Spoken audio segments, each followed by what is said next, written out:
Hi there, welcome back. It's module 2 of Google Ads, course number 3 in the digital marketing certificate. And I'm Kelly, your host with the almost most. Let's do this. Module number 2, here we go. Looking at additional research and then keyword building tools and actually diving in and creating our list of keywords and keyword groups that we can then build our ads from. Look at us go. We're going to then audience refine. How do we further target for location and geographical elements and behaviors, etc. And then building the ad by the end of this module. So researching keywords, just like SEO, this is the fundamental building block of Google Ads as well. 100%. What terms and queries are people typing in or saying before they get their SERP or their search engine results, and how do we show up for those words? More so than in Facebook and Instagram advertising, of course, where we're first determining interest behaviors, geographical, demographical behavior, and not keyword queries. We can't do that because we don't have the Google. We are on Facebook. We are now, though, working in a whole different environment. So keyword building blocks, this is of course one of the most important components to the success of the campaign, to how much you're going to pay, to how many clicks you're going to see, and to what your return on ad spend are going to be. So we want to ensure that we're hitting them really, really well, and we're starting out with the right kind of research. Speaking of research, in SEO, course number 2 in this digital marketing certificate, we introduced a few tools to help with keyword research. The first one, of course, being Google Analytics. And when we go into our source from acquisition source, where are they coming from?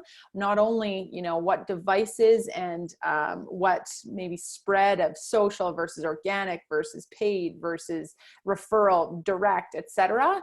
But what actual organic words are they using? Or what keywords, search paid words are they using? So there is certain amounts of things we can learn from Google Analytics. There's also SEMrush.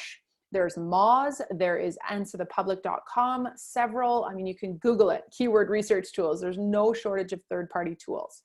But today we're going to be diving right into one of our most effective and efficient ones, which is again, the Google Keyword Planner in the Google Ads environment. We want to target both those like really smart closed keywords, broad or specific, but we also want to open it up to the other keywords that have to do with our competitors, direct or not, using their brand terminology, or there may be something that someone would be searching for if they were trying to get to their specific brand. They don't know about us yet, or we're trying to guerrilla market a little bit here, and we're showing up in places that maybe are a little bit more clever than some of the more obvious ways. So thinking about it in the expensive direct ways and then the less expensive, more sideline ways. So having the relevant and accurate keywords is how we're going to reach these people, how we're going to reach both our existing customers and fans and followers and remind them that we exist and to come back and buy more or serve them again, however we can, as well as the newbies, top of funnel cold and bottom of funnel hot. Enter the keyword planner, our new best friend, as we looked at in the last module. Where does that exist? Up in our tools and settings in the main bar of our Google Ads interface. And we see keyword planner over on the left in the planning section of our drop-down menu. And from here, of course, we can go ahead and type in what we know to be a specific keyword or two from our audience research. Perhaps you also want to include the URL of your website. So keywords associated with your exact URL, which Google can pull because it's smart and it's Google. Anything related to your business or industry. Don't worry, we're going to think about the strategy behind our keywords in a minute here and bulking them together. So what's going to happen is Keyword Planner will spit out a list of keyword ideas, and they're all going to have cost estimates associated, as well as the volume of monthly search queries for that term or words, which is awesome. And from there, we get to choose the ones with the little tick box beside them and add them to our plan, our ad group. What's an ad group, you ask? That's coming next. So suddenly now we've got this other sidebar on the left that says keywords, and we can see in-depth details about our chosen keyword, including the estimates on the impressions, conversions, and cost per click each month. So let's go ahead and look at that. We're also going to adjust the location tab at the top and then add more keywords depending on what we think might be the smartest bet for our business. So I'm going to go into my dummy account here and I'm going to choose Keyword Planner.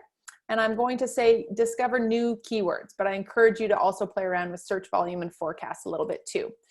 So again, we're not in the quick build, we're in expert mode. If you can't find the keyword planner, back up a few steps and ensure that you're in expert Google Ads mode, which gives you the keyword planner. So if I type in marketing, which of course is relevant to my brand, and maybe I want to also include the domain for my business, which is socialschool.io, and I'm going to see what the results are. It's going to tell me several words related to marketing, so additional short tail keywords that are 1 to 2, maybe 3 words in a query. And I'm going to say, okay, awesome. What do I want to add to my plan here? But first of all, do I want to broaden my search to a few other suggestions that they're making? And I might say, yeah, you know what? I would love to be found when someone's looking for a digital agency. What else did you suggest here? Online business? No, not really. But maybe I want to also add in social marketing and see where we land. Get results. And I've got a few additional suggestions now, and I'm going to say, yep, I want those 3 in my plan, and I'm going to add 2 more for a total of 5 in my first ad group, and that is going to be digital marketing and social media marketing. And I can see that the average monthly searches, I'm way up here in Canada, so very broad, and I'm in the last 12 months, so I can make that more specific, maybe month over month. But I can see that these are medium to low. Oh, one high competition here. The high competition is $9.39 as an average cost per click for the high top of page bid range. I can adjust that a little bit. Maybe I can get away with $6 or $7, but I'm going to have to see. Depends on time of year and how tight my market gets or my segmented region. But I also am going to want to choose some that are a little bit less expensive. Whoa, this one here, social marketing, low amount of competition. Why does it cost more? Again, this is all based on the amount of people, yes, in that exact query for that month. But just because it's low doesn't mean it's not broad. It's kind of like saying that there are thousands of people searching for it across the country. Thus, it's a popular search. It's got a high amount of queries, but the competition is low for how many people are actually using it in the end. And in the ways that I'm about to use it with this same group. Now, here's where I'm going to make this a lot tighter. So I'm gonna reduce this to Victoria. I do not necessarily need, oh, and it doesn't quite recognize that for me yet. So I'm going to say British Columbia first, Columbia, Canada. And from here, I might actually be able to find Victoria a little bit easier. Can I? There we are. Maybe I just missed it because I'm half blind the first time. And I'm going to take out Canada and I'm going to take out BC. Great. So I've got this Victoria-based search. And how does that change? Well, I can see that my costs have come down a little bit for some of them. Across the board, it looks like it has. So I'm going to still stick with this as my plan. And I'm going to pop these in, yes, a broad match category. We'll get to that in a minute. I'm going to say add keywords. I haven't named this new ad group yet, but I'm going to do so right now. Next steps. I hop on over to my ad groups and I can see that I've got the first one here. I'm going to first rename it and I'm going to call this Marketing Victoria. Save. And it's marketing words. Maybe I want to say marketing plus. That to me is a way for me to identify the words that I'm using. But if it's not specific to my city, I might just call this marketing group 1.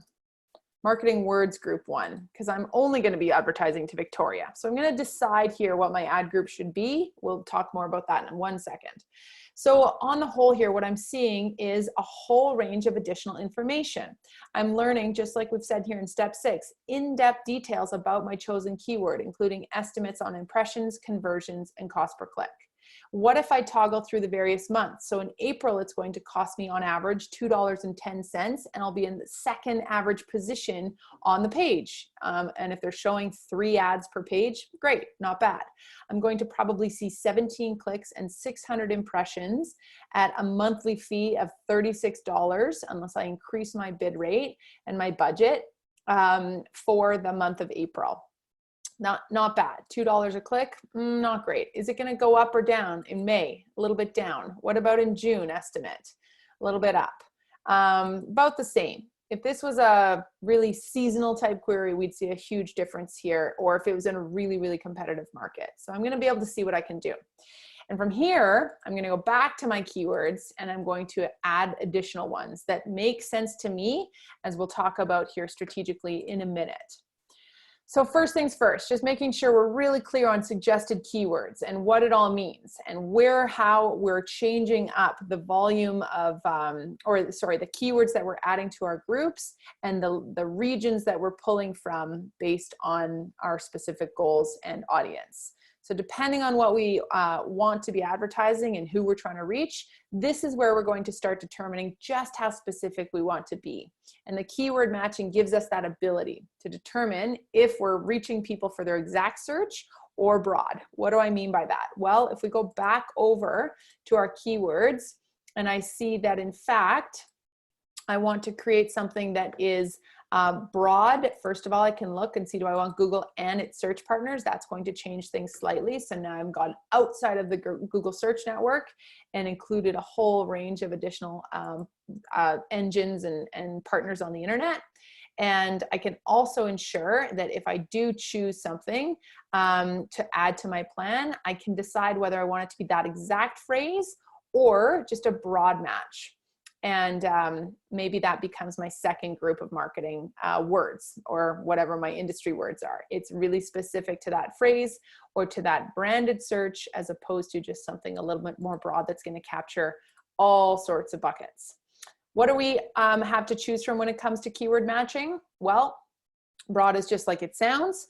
It's going to not just serve it up to people who spelt it exactly as such, but anyone who made a spelling error or it didn't know what they were searching for, especially if they're not as well versed in what they are looking for as I might be as the provider of that service, which is 90% of us on the internet. I don't know that as a debt counseling service, you are looking for me to search for the timely reorderment of, or timely payments or consolidation of debts. I may just want to say like help, credit card help, or consolidation pay. I don't know, just thinking about the layperson's terms that someone is using when they find your brand or your website. And that is where it's really helpful to use analytics to see what it is they're searching when they get there before you can go and decide what your keywords should be in your ads. A phrase match would be that you've used quotations and you are making sure that they're using that exact phrase, like camping equipment Calgary, or family friendly, or something like that. Exact match for the one keyword, you're placing brackets around it, and then a negative match for a keyword is something you do not want to show up in.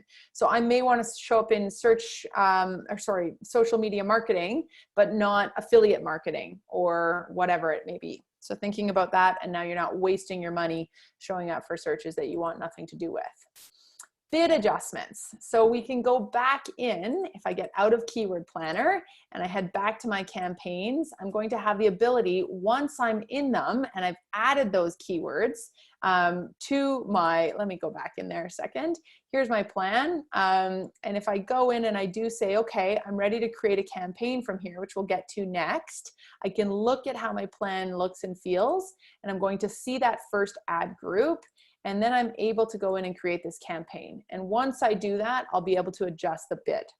So right here, they're suggesting, and I'm going to call this spring awareness campaign, perhaps. Maybe it's April, May 2020, BBM. So broad match terminology. And if I want to go with their recommended daily budget of $1.69, that's great, but maybe I actually want to adjust it here. There's other places we can adjust it deeper into the campaign, but to start, I'm going to say that this is the one I want to do. And what do you know? I'm off and running. I don't actually have a billing set up on this account yet, so it's not truly running, but neat. How easy was that? I can see this campaign, I can see what it's doing, and from here, I can go in and make those advanced bid adjustments or any other adjustments that I want to, which we're getting to. So speaking of, how do I do some additional audience refinement, and what does that mean? What does it look like? And really what we're talking about is optimizing our campaigns as they start to run. If we start out with a few good ad groups, which we'll create in a minute, with some strategy behind them for how we're creating those groups, then I'm going to get some information as my campaigns have been running for 7 days, 14 days, whatever it is that I feel like I need to really see some valuable insights and information about their performance. And then I can go in and not only change up the keywords or, adjust the targeting with my audience, but also adjust the actual ad. What am I saying in the assets? Or if I'm running display ads, what kind of imagery am I showing, or video ads? What videos are working better than others? And of course, I'm going to double down on those, and I'm going to pull back on the ones that are not landing, or learn from them and adjust them accordingly. So targeting is super important, just like anything we do, if it's content or whether it's, identifying our audience personas before we launch a new product. We're really keen to know exactly who we're trying to reach and why. First of all, why would they want to see that kind of campaign? And second, when and where and how should we serve it up to them so that they're most inclined to act on it and help us reach our goals and help them reach their goals with whatever it is they're looking for.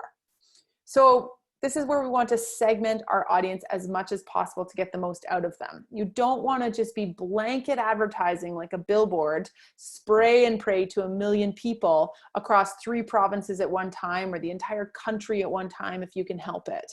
We want more information so that we know what's working and what's not, as opposed to just blanket info and way too broad that's going to cost us way more.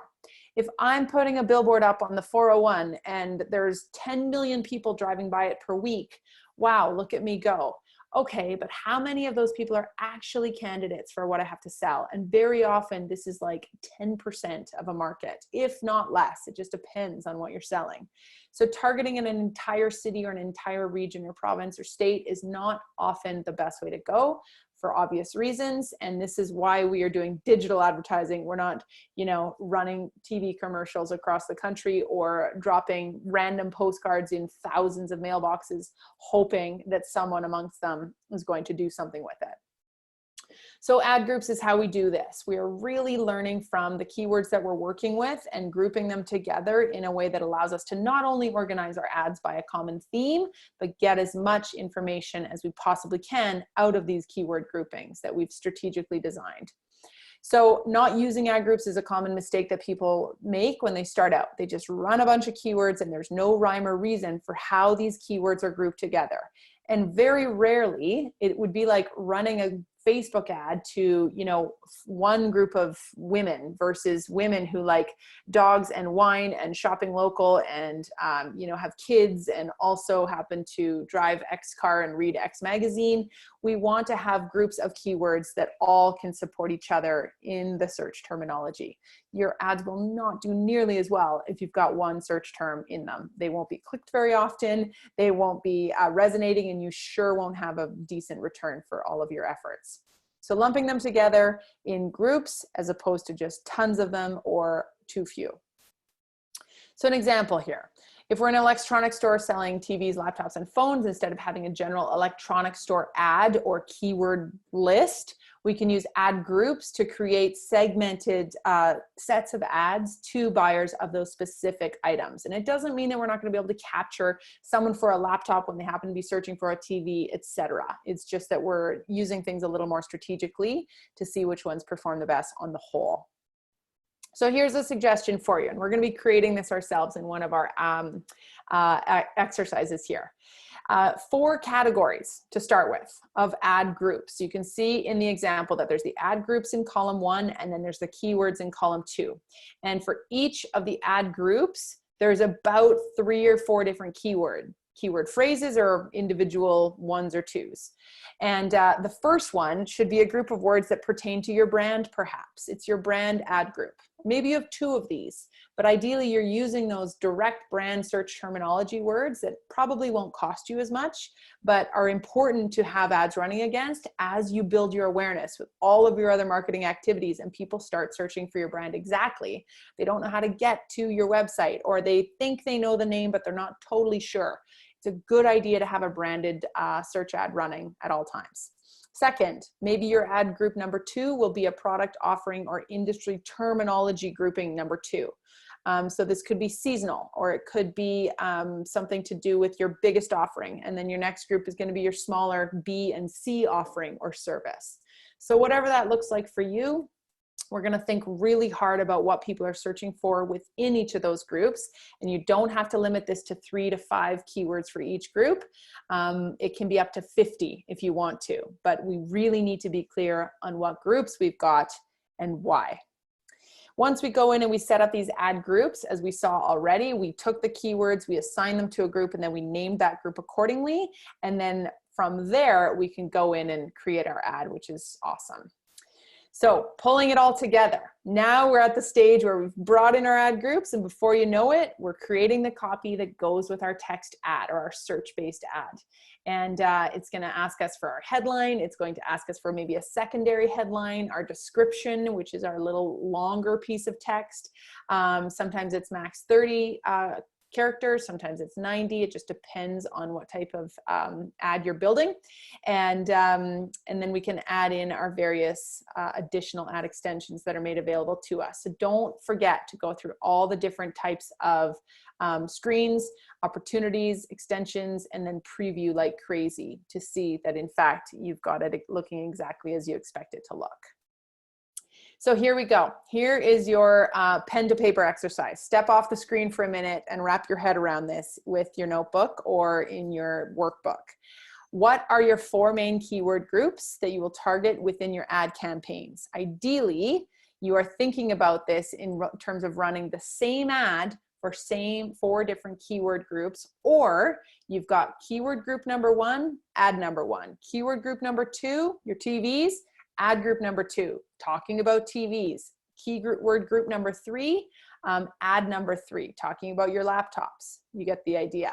So what are the keywords that you will use in each of these groups? And then second opportunity here is to identify what are the industry terminologies, or essentially those non-industry or the kind of layperson's jargon that will also be used in each of those groups that your audience might use.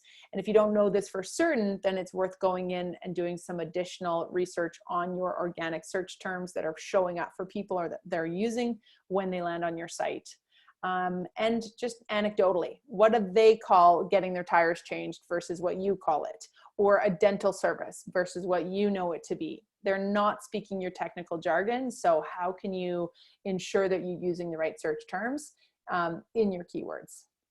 And then finally, this is where I encourage you to have an Excel spreadsheet or some kind of Google sheet, something dynamic, where you can add your 3 or 4 main keyword themes, aka ad groups, and then continue to break out all possible variations of these. Maybe you've got up to 50 total keywords, and there's like 10 or 12 in each ad group, or 40 in each ad group. You don't want to go too crazy because suddenly you don't have enough data and you don't know which ones are really good and which ones aren't. Or you've got a bunch that are costing you like 20 cents a click, and then some that are $9 a click. And you've got this like misconception that your ads on average are going to cost you 30 cents a click, when really you're going to be paying $9 a click for the main ones or for the higher ones. Or your ads just won't perform as well because you're banking on so many smaller, really not that high performing keywords. So you've got to have a blend there. And then analyze the bigger list as it grows. Are you seeing any additional themes? What is that top line ad group type that maybe either gets changed or wrapped around your head around, or that you can add on to your existing ad groups? So really thinking about this in terms of starting small and manageable and sustainable, and then growing and adding to as you become really, really good at Google advertising. Okay, ad campaign building. So once we've got our keyword set, and as I showed you, we've added the groups, we've named them accordingly, and then we're prompted to build an ad. And this is where we want to match the right type of ad for, again, the best success possible with the audience that we're hoping to target. Goes without saying. So are they in the market for a search ad, just straight up search network with those text-based ads? Probably for most of us, yes, this is awareness, and it's also, you know, shopping or transactional. It doesn't have to be a shopping ad to do so. These are just simply a great starting point. So if we look at what's showing up, just start searching in your industry. What is appearing in Google and go incognito, so it's not biased and you're not pulling in all your cookies in search history. What are you seeing them offering in the extensions? What kind of text are they using? Does it make sense? Are their pages showing up well? When you see on the right side as well that they're getting these beautiful rich snippets in organic search, and how are those optimized, which are done in, you know, back-end page SEO coding and optimization. So are they supporting each other? Does our ad do justice to the organic search results that may also appear? Is our maps and our Google My Business page all done correctly, so that, again, everything looks as it should and we're not paying for an ad when our website is not supporting it properly? Are we offering some kind of incentive? Is there any kind of price drop or call to action that is timely or time sensitive? Maybe it's creating some kind of urgency, or scarcity is always a powerful way to go without being too clickbaity, of course. So what is your call to action that is going to get someone to do something with this? Where can these search networks ads appear? Well, we know they can appear on Google search sites, within also as well Google Play, Google Maps, Google Shopping, Google Image Search. We can see all sorts of little sponsored snippets everywhere throughout the SERP, but also in our Google search partners, wherever a website has allocated room for Google to place ads on their site when their browsers or users are trolling through The Guardian or a news site or a blogger site, whatever it may be. So this is where the search partners are really powerful places and placements for you to consider. And sometimes you can have fantastic results just by going through Google search partners. So what campaign types do we use? Again, it's based on your goals. It's based on your budget. It is worth running a couple to see how you do. And if you're going to start with anything, I would say search and then display, or search and shopping. If you're a big video user, you've got a YouTube channel, or you've got video content to direct people to or to show and serve up when they're on YouTube, which 1 billion monthly active users are, more than, it is a fantastic option as well, but a little bit more expensive. So search network ads, where do we want to land the user? That final URL is being asked first and foremost for a reason. Where are you sending me to? And when I get there, what's the experience? And as I've said, we have pulled back entirely on some of our paid ad campaigns when we realize that the landing page or the place we're sending them to is god-awful. Don't be afraid to consider having a microsite or just a landing page that you build in Lead Pages or Sumo or another type of one-off landing page provider that is just specific to that offer or that webinar or that sign up or that sale, that doesn't lead them in the depths of your website. It's not for everyone, but it's a strong thing to consider. Maybe you've got an offer in your ad or a one-off opportunity or event or ticket or, again, webinar to sign up for or something, and that's a fantastic time to send them to a landing page. But for most of us, yes, we want to send them to our parent site as long as it's you know, clear and concise and obvious as to what we want them to do when they get there. So tips for writing search network ads. First of all, see what other people are doing. Research really, really well. Take note of how they're writing their titles and how Google also writes it for you as you start to insert your copy, and it really creates this really nice looking thing for you that you also want to mimic in your page titles on your website. Good for SEO, and they just look congruent. But we also want to highlight what makes us different. Yes, we want to include prices and promotions in a tasteful way. We want to direct them to their end goal and to ours. And of course, make sure to test, absolutely. Preview how these ads are appearing and test the links and the user journey that you're sending someone on all different browsers and all different devices. So it's your turn. Final exercise in module 2 here. Create your first search network campaign, and you're going to go through and simply follow the steps as you go. You're going to add the ad groups based on the previous exercises. Create your ad and make sure to include a relevant call to action and information for them. Review your settings and push publish.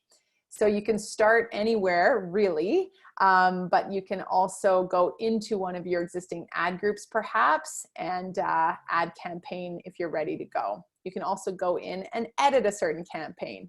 But whatever your space is here or whatever your next step is, Google will guide you down the path and lead you ideally to that place where you get to enter all that fabulous information. So good luck. I look forward to seeing you in the next module, and I know you got this. It's only going to get easier from here, and you're going to have the most fantastic campaigns very live very soon. I'll see you in module 3.